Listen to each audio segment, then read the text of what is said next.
Assalamualaikum warahmatullahi wabarakatuh. Saya Ferdian, guru fisika di SMA Negeri 1 Ciahaur Putih. Pada kesempatan kali ini, saya akan mencoba berbagi tentang salah satu metode pembelajaran yang dapat digunakan dalam proses pembelajaran fisika. Dalam proses pembelajaran, ada beberapa faktor yang membuat siswa sulit dalam memahami mata pelajaran yang guru berikan. Bahkan, banyak siswa yang beranggapan bahwasanya pelajaran fisika itu sangat sulit. Sebelumnya, mari kita dengar tanggapan para siswa mengenai mata pelajaran fisika.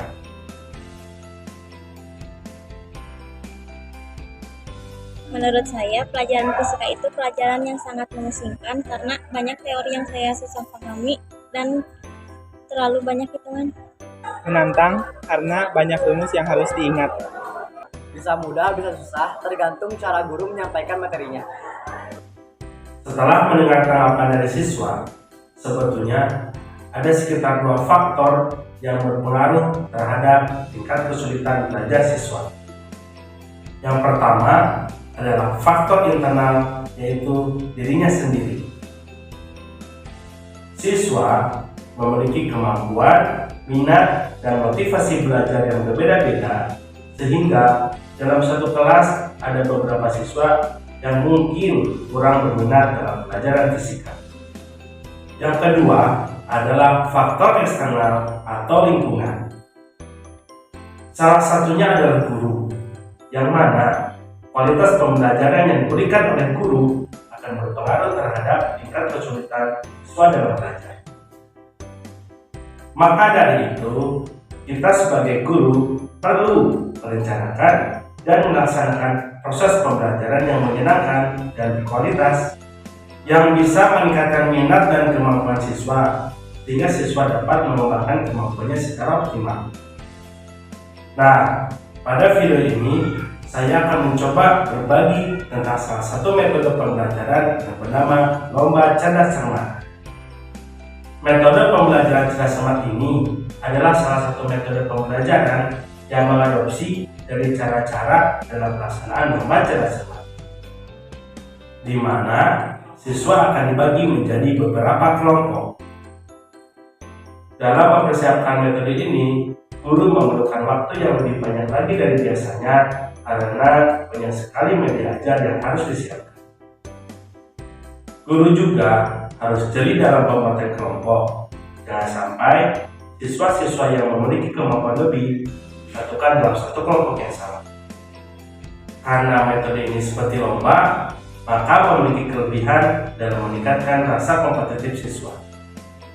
Ada beberapa langkah dalam melaksanakan metode ini, antaranya: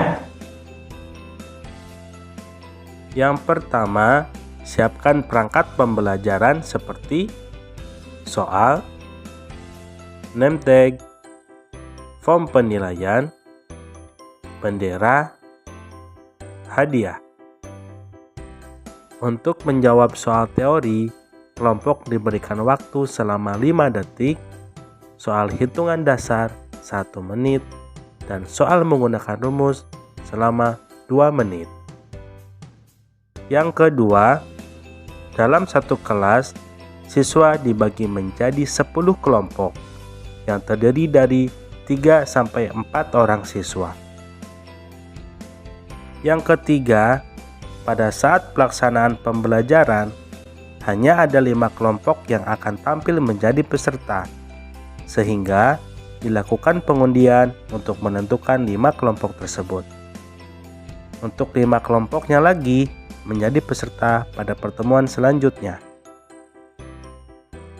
Selain menjadi peserta, ada juga siswa yang bertugas untuk membantu guru dalam melaksanakan metode ini, seperti menjadi pencatat skor, timer, pengamat, dan juri. Sedangkan gurunya bertugas menjadi pembaca soal.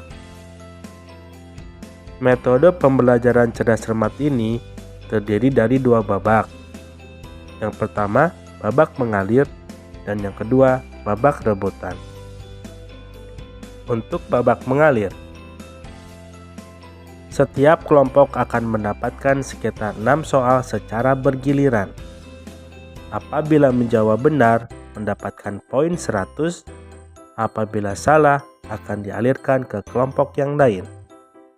Apabila kelompok lain menjawab dengan benar, akan mendapatkan poin 50. Setiap anggota kelompok boleh menjawab, tidak hanya ketua kelompoknya.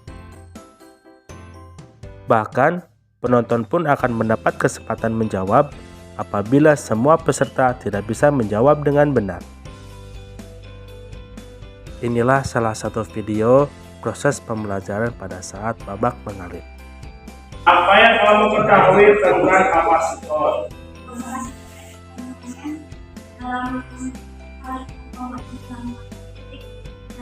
Salah satu komponen yang berfungsi untuk menyimpan massa listrik. Betul.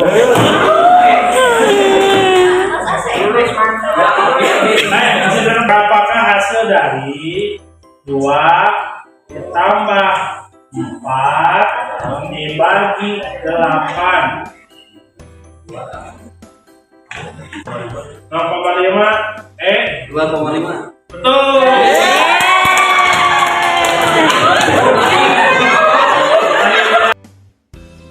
Selanjutnya adalah babak rebutan. Guru menyiapkan sekitar 13 soal. Soal-soal ini akan dibacakan secara mengurut dari nomor 1 sampai nomor 13.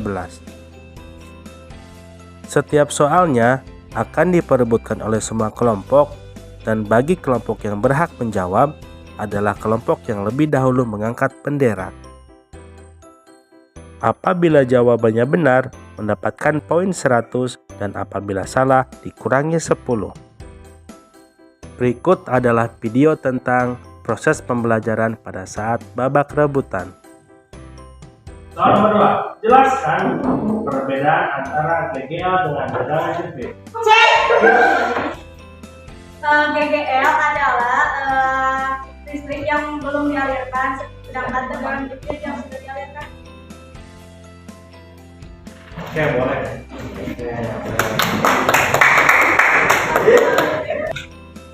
Ada berapa ayat yang terdapat pada surat Al-Falaq? Al-Fatihah 7. Salah.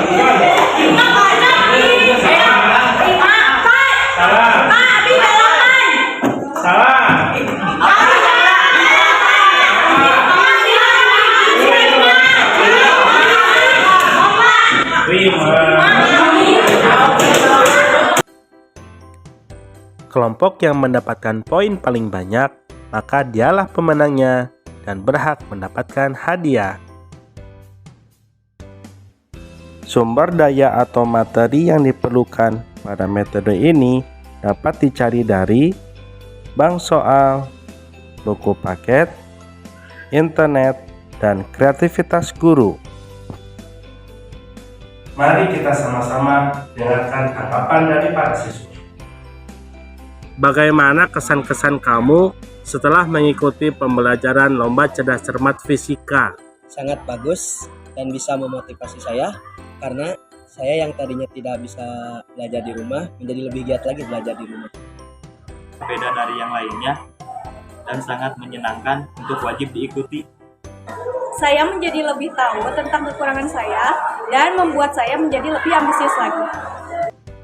Dengan metode ini, sehingga proses pembelajaran terlaksana dengan sangat menyenangkan dan berkualitas. Pembelajaran menjadi lebih menarik, meningkatkan kepercayaan diri siswa, dan siswa menjadi pusat pembelajaran, sehingga kemampuan siswa dapat dikembangkan secara optimal. Nah, inilah salah satu metode pembelajaran yang dapat kita terapkan bagi kita sebagai seorang guru. Sekian dari saya. Wassalamualaikum warahmatullahi wabarakatuh.